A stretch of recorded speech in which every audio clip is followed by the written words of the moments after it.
Hello students, in this audio presentation, in this oral presentation of tutorial audio, I will discuss the short questions from the chapter The Silk Road.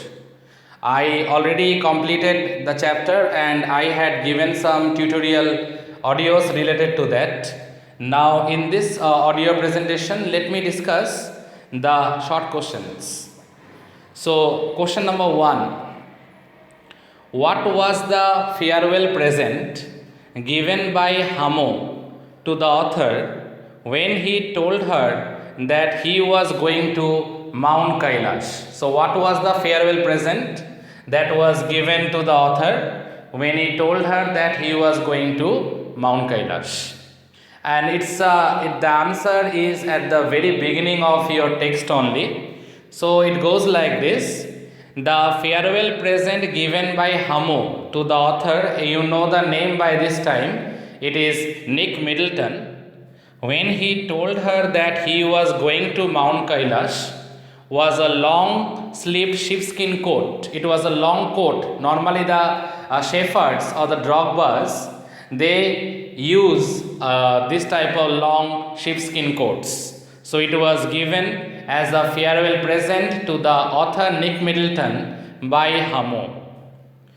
And it is written here also, was a long sleeved sheepskin coat that normally shepherds wore. She felt that the coat would protect him from the cold weather on the mountain. Hamo felt that obviously from the cold weather of the mountain, this coat will protect the author. So now I am moving on to the next question. What did Shitan say would be the only hurdle while they were on their way to Mount Kailash? So Shitan was driving the car. What according to him will be the only problem when they are traveling on their way to Mount Kailash? What might be the problem?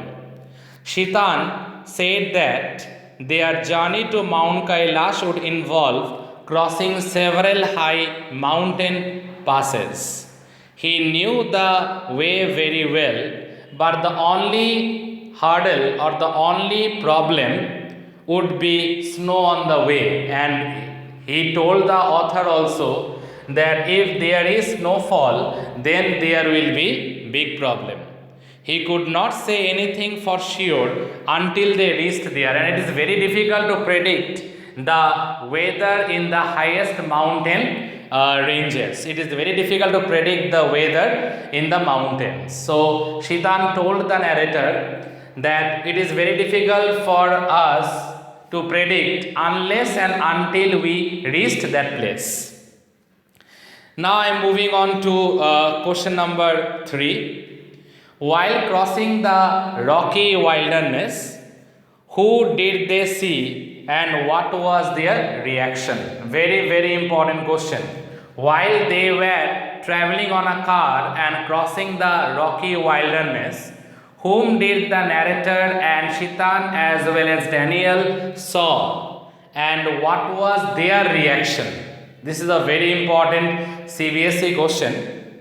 While crossing the rocky wilderness, they saw solitary shepherds, both men and women, well wrapped. Well wrapped means their bodies were covered, well covered, in sheepskin coats, who were tending their flocks, and they were actually taking care of their sheep, flock of sheep. They would pause and stare at their cart, sometimes waving as they passed. So these shepherds, they would pause, they would stop, they would look after the car and they would wave their hands as the narrator along with Shitan and Daniel passed by the rocky wilderness. Now I am moving on to question number 4. Very, very important question. How did the Tibetan Mastiffs, I already told you when I discussed this topic, Mastiffs were actually a special breed of dogs, Tibetan Mastiffs. How did the Tibetan Mastiffs react when they approached? When they means when the car of the narrator approached. The dogs would raise their big heads when they became aware of their approach and would fix them in their sides. They raised their big heads and fixed them. Them means the author along with the other two persons inside the car, because these dogs were very courageous and they were fearless. As they drew nearer, they would explode into action, speeding directly towards them like a bullet from a gun and nearly as fast. And as the car used to approach very close to them, they would chase the car. And that was being compared, their chasing was being compared with a bullet fired from a gun. I am moving on now to question number 5. How did the river appear as they entered the valley? What was the condition of the river, or how the river appeared? As they entered the valley, the river became wide and mostly clogged with ice. Clogged means mostly covered with ice. It appeared brilliant white and glinting in the sunshine. It appeared very white, brilliant white. And glinting means, dear students, it is glittering in the sunshine, and when the rays of the sun falls on it, it glitters, it shines, or rather you can say it sparkles also at the same time. I am moving on to question number 6 now, dear students. How could the author tell the height they were at by looking at his wristwatch? You know, it can measure the height also. It's like altimeter watch. So let me explain the answer. The author could tell the height they were at by looking at the wristwatch because he was wearing an altimeter wristwatch. The kind of watch gives a digital height reading. Very important. This altimeter wristwatch, it gives a digitalized height reading. Besides telling the time, that means it has dual purpose. It tells the time and at the same time it gives a digitalized reading also of the altitude. And that was the specialty of the watch that the author was wearing. Now I am moving on to the next one. How did the author feel when they were at 5,400 meters above sea level? At that time, how did the author feel? When they were at 5,400 meters above the sea level, the road was covered with snow, and already because of this snow, their journey was blocked many times. There was restriction when they had undertaken the journey because of road blockage. I repeat, because of road blockage there was restriction, and because of road blockage was because of the snowfall. So I repeat once again, dear students, when they were at 5,400 meters above the sea level, the road was covered with snow, and the author felt his head throbbing horribly, throbbing or beating horribly. This might be because of the altitude, and the author suffered from higher altitude problem.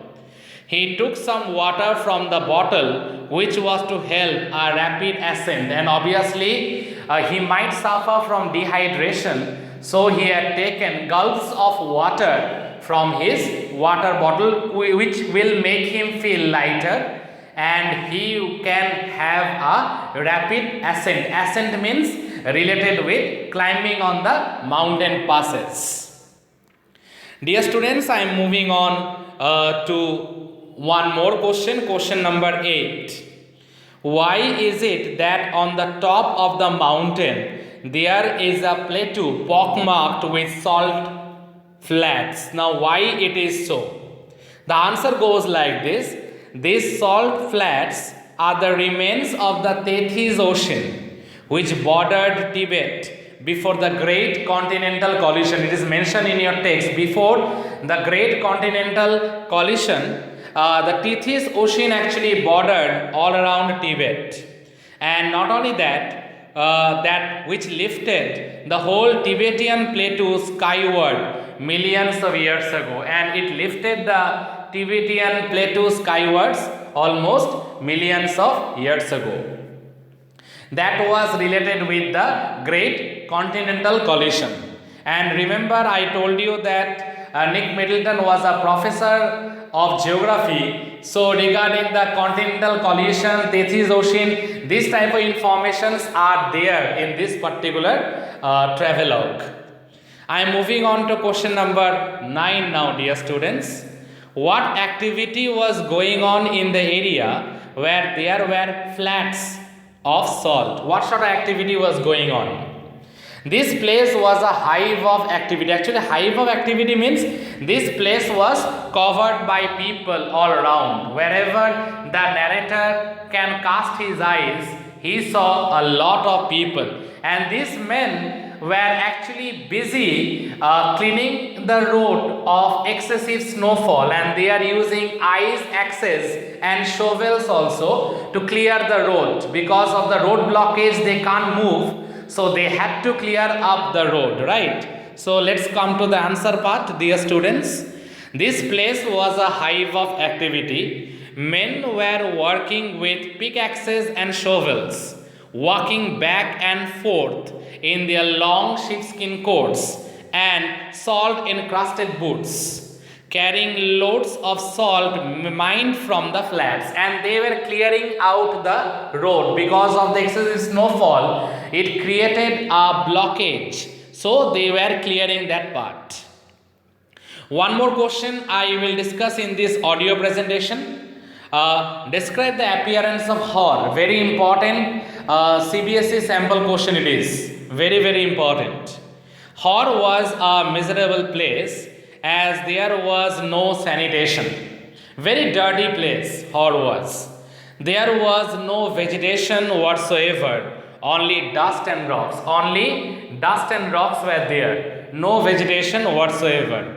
Dust and rocks are literally scattered with years of accumulated rubbish left by tourists. Dust and dirt. These two things are very much synonymous with a place like Hor, and Hor has little vegetation also. And accumulated dust can be seen littered or spread all around. And the tourists, they make the place more dirty.